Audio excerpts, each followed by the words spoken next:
Howdy, and welcome back to Someone Should Know. I'm your host, Lydia Shock.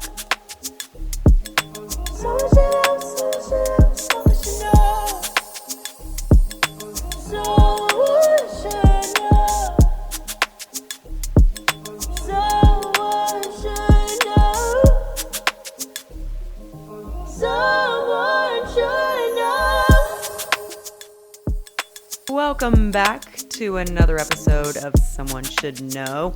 Come on in, come one, come all. Today I am switching gears a little bit, and we are going to discuss a topic that's not necessarily directly tied to mental strength, but you do need mental strength to tackle this topic. Here at Someone Should Know, we aim to provide support, advice, and resources on a myriad of topics that impact your daily health and your overall well-being. And today, someone should know that PCOS is a fucking bitch. She is a bitch. September is PCOS Awareness Month, and that is when this episode goes live, is September of 2025, and I want to talk about PCOS a little bit. I myself am a PCOS cyster, and it has dramatically impacted mine and my husband's life over the last year. And I'm still, kind of a newborn baby as it pertains to PCOS. I don't know very much about it, and I'm still learning more every day. So in honor of PCOS Awareness Month, I want to dedicate this episode to all of my PCOS sisters out there that are fighting the good fight. In this episode, we are going to talk about what PCOS is, why it matters that we talk about it and we show awareness for it, and who it impacts. But before we get into all of the PCOS goodness, I do want to take a second to acknowledge that not only is September PCOS Awareness Month, but it is also Suicidal Prevention Awareness Month. Now, we talk about suicidal prevention all the time on this podcast. You can find resources in every show notes if you or somebody you love is battling depression or suicidal thoughts. And although this episode will be airing after the fact, September 10th is the annual Suicidal Prevention Day. As always, if you or somebody that you love is battling their mental health, please call or text 988.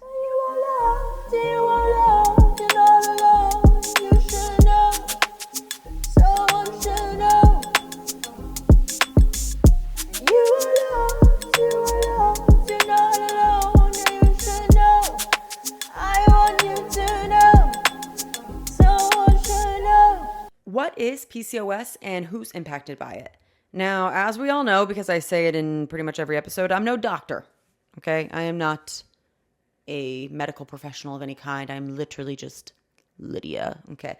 And my understanding of PCOS, even with all of the research and resources that I've accumulated, is limited. It's a very complex condition. So I'm going to explain this to you like a fifth grader. And if I were to explain PCOS to a fifth grader, this is kind of how I would explain it. PCOS is a combination of metabolic and reproductive endocrine disruptors. It's a vicious cycle where your metabolic endocrine system fucks with the reproductive endocrine system. Most of the time, at its core, PCOS is insulin resistance. Insulin resistance that leads to a myriad of other problems, including missed cycles due to increased androgens, weight gain, hair loss. The main three things that they look for when they're looking for PCOS is irregular cycles, increased androgens, which is the male sex hormone, and you have to do blood work in order to determine that, and polycystic ovaries, which you need an ultrasound to determine that. You only have to have 2 out of the 3, though, to be diagnosed, I believe. So who's affected by PCOS? Well, like we said, 1 in 10 women have PCOS. So odds are you or somebody that you know and love has PCOS. PCOS is the number 1 driver of infertility in the United States. 50 to 75% of women with PCOS remain undiagnosed. And additionally, over 50% of the women diagnosed with PCOS will develop type 2 diabetes or prediabetes by the age of 40. Over 50%. By the age of 40, that is crazy. This is why awareness for PCOS matters. This is why it's important for women to go get checked. It's important for doctors to listen to their female patients. This is why it's important. Over 50% get diabetes by the age of 40. That is crazy. So I wrote a couple mythbusters down over here just to kind of debunk some of the general stereotypes that I hear with PCOS. Number one, it's not just about infertility. Women that don't care to have children struggle with PCOS, and their symptoms are very valid and need to be addressed. Just because they don't want to have children does not mean that their symptoms are any less valid. And I do find that a lot of times with PCOS, it is brushed under the rug until you're ready to have kids. It's not just about having children. Women with PCOS deserve to have a quality of life that makes them feel good, regardless if they want to have children or not. The next myth is not every symptom is the same. Not every PCOS cyster looks the same. All of us are different. Lots of PCOS women struggle with, I'm going to struggle with this word, hirsutism. Did I say that right? Hirsutism, excess facial hair growth due to the excess androgens in their bodies. I struggle with that a little bit, but nothing compared to what some of these women deal with. Some of these women really deal with full beards, full mustaches. It's crazy. They have to shave every day like a man. It's awful. So not every PCOS cyster looks the same. Some women are thin. You wouldn't even know by looking at them that they have PCOS.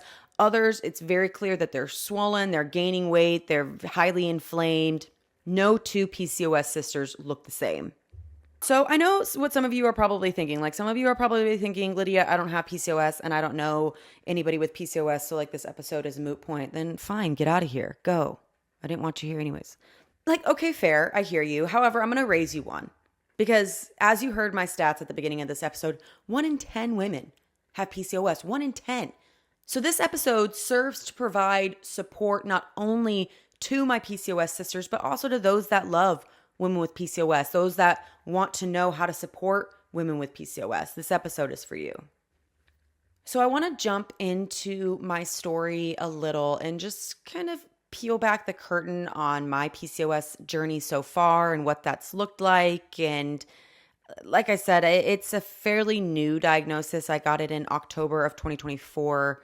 You are listening to this, or rather it was released in September of 2025. And so it's been about a year now, and I still feel like I'm only scratching the surface on what there is to know about PCOS. But I want to kind of peel back the curtain and get a little vulnerable with you guys and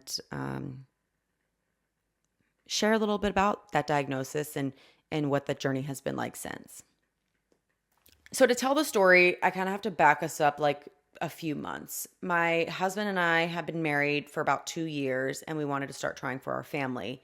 I had been on birth control for well over 10 years at that point. So naturally, we did what any couple does when they're trying to get pregnant. We pulled our goalie, and things were fine for the first 4 to 5 months, which is one of the weirdest parts for me, which is I had regular cycles for about 4 or 5 months.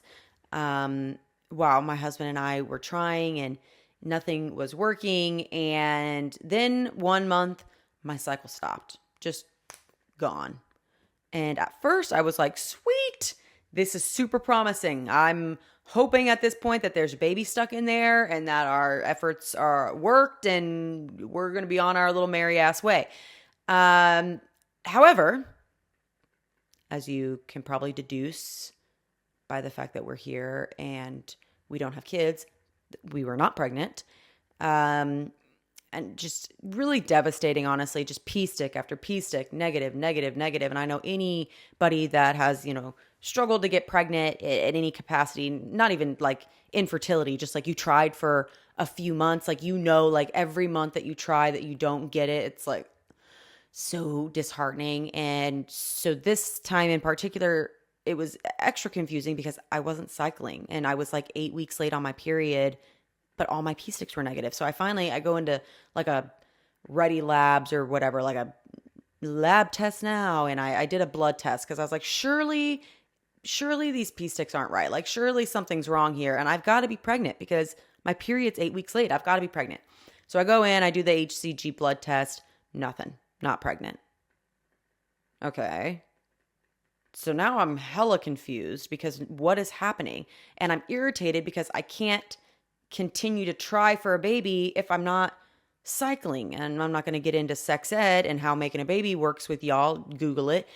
Or maybe don't. Do your own research on it. But I can't get pregnant if I don't cycle. And so I go into my doctor with these frustrations and I tell them, hey, like I don't know, I'm not pregnant, but there's nothing happening. And this was very naive of me and kind of embarrassing, but I'm going to share it anyways because that's just what this podcast is me sharing all the embarrassing moments in my life.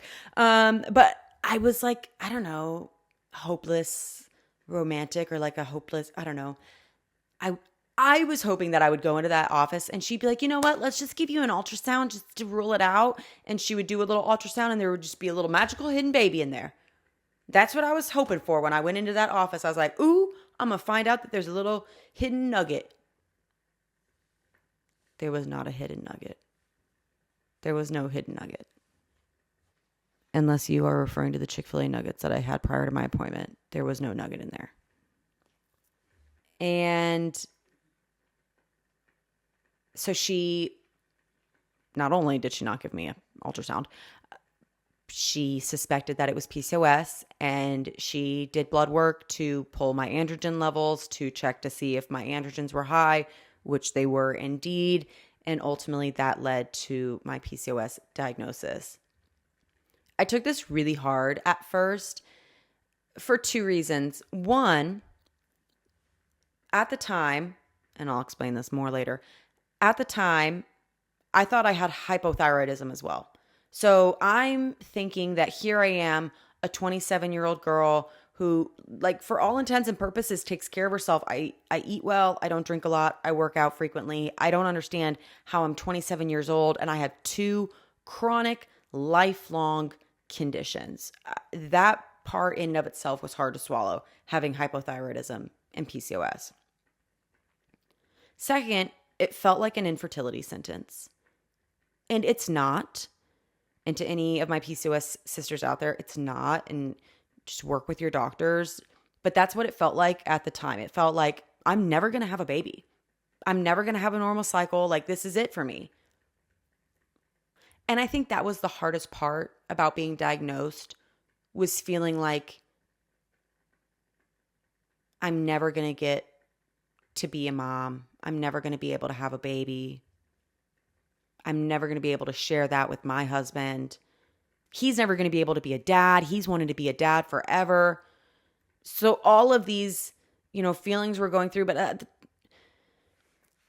that to me was the worst part about being diagnosed, was feeling like this chapter that I wanted so bad for us was never going to get written.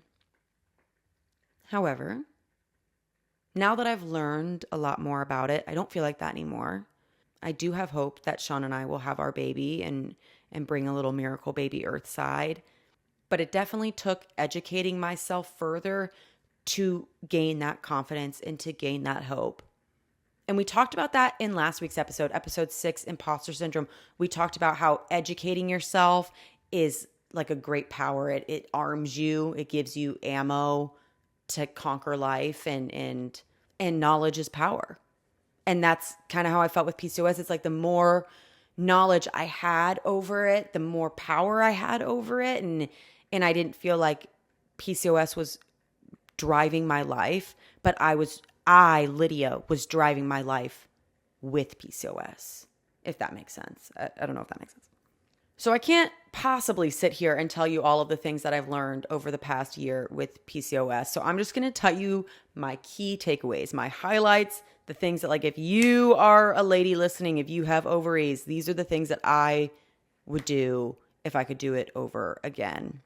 But before I tell you those things, Like I said, although I cannot sit here for the next 4 or 5, however many hours and tell you everything that I've learned in the last 11 months on my PCOS journey, I do share a lot about my journey on social media. So always feel free to follow along on social media and keep up with the PCOS journey. And hopefully you'll see a pregnancy announcement on our feed one day.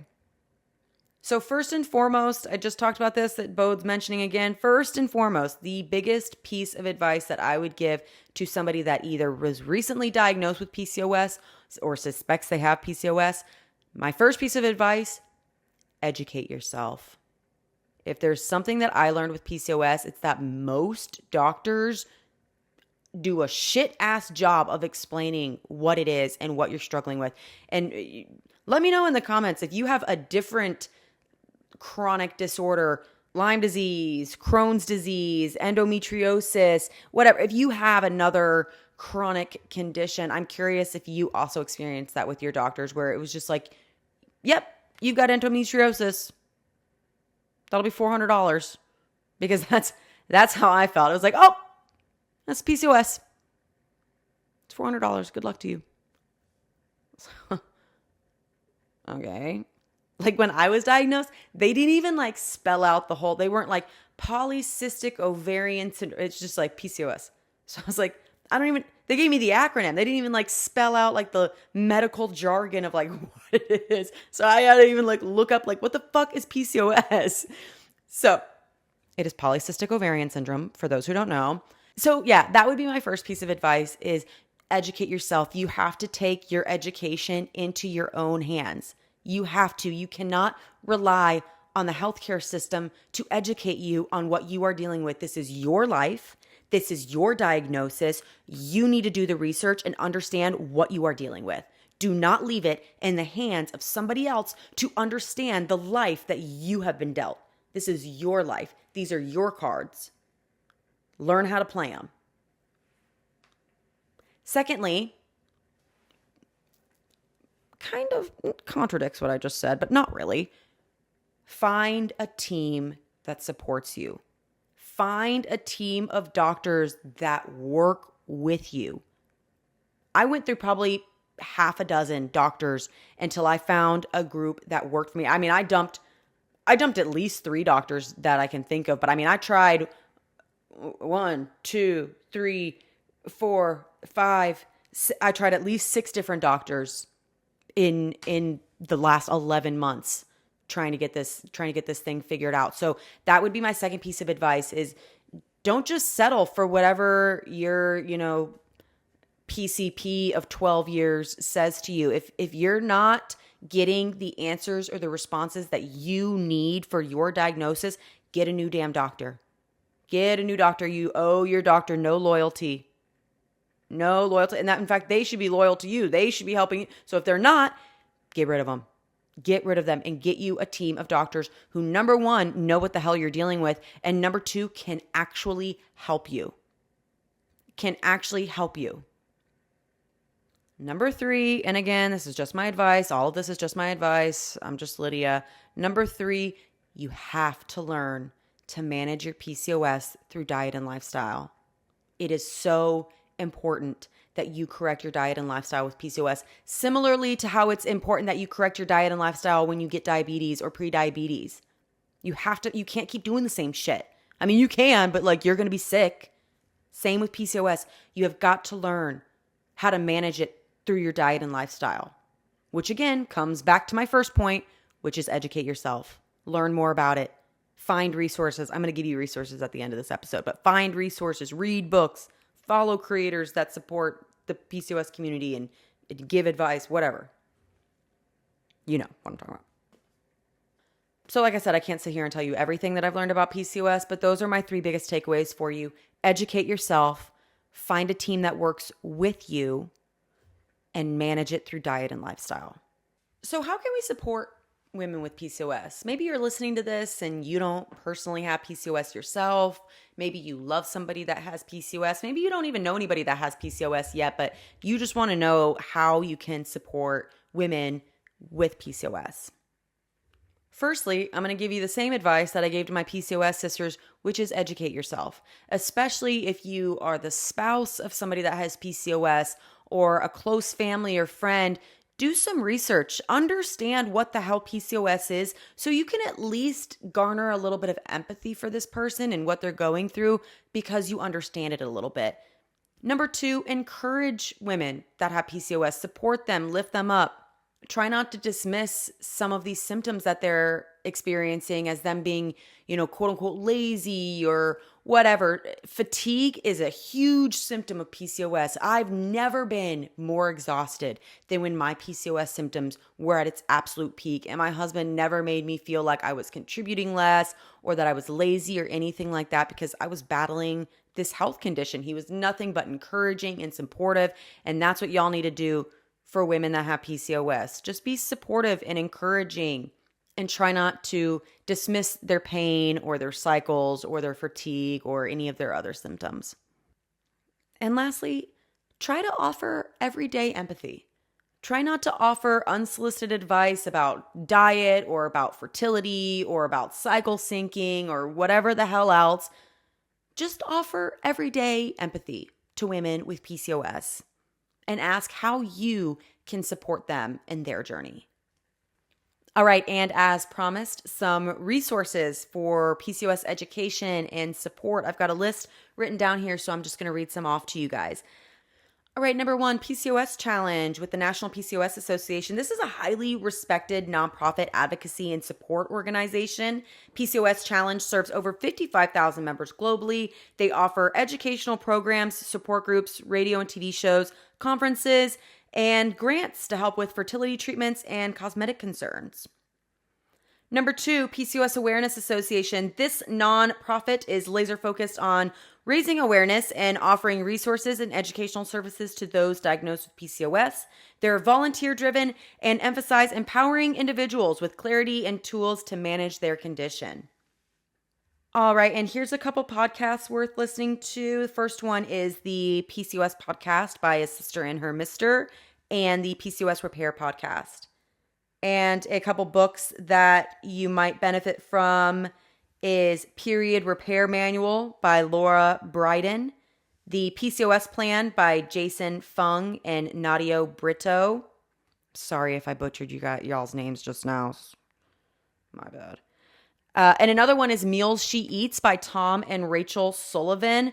They're just great creators in general. Rachel Sullivan has PCOS and they now have 2 beautiful daughters. I have a couple other creators pulled up here that you might want to consider following. PCOS Weight Loss, that's also a really great account. She has diet and lifestyle suggestions, supplements, things like that she recommends. Of course, Tom and Rachel Sullivan.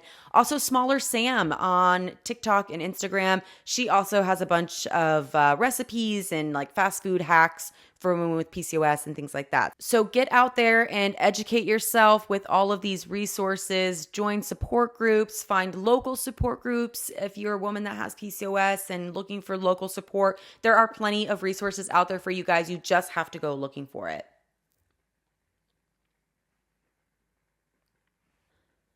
All right, you guys, thank you for tuning in to our PCOS episode. I hope you learned something about PCOS today and was able to take something away. Share this episode with someone who might benefit from knowing more about PCOS and help us spread awareness about this condition. If you have PCOS, I get it, PCOS is hard, but women with PCOS are resilient, and you've got this. All right, you guys, we will see y'all next week for another episode of Someone Should Know. Bye, y'all.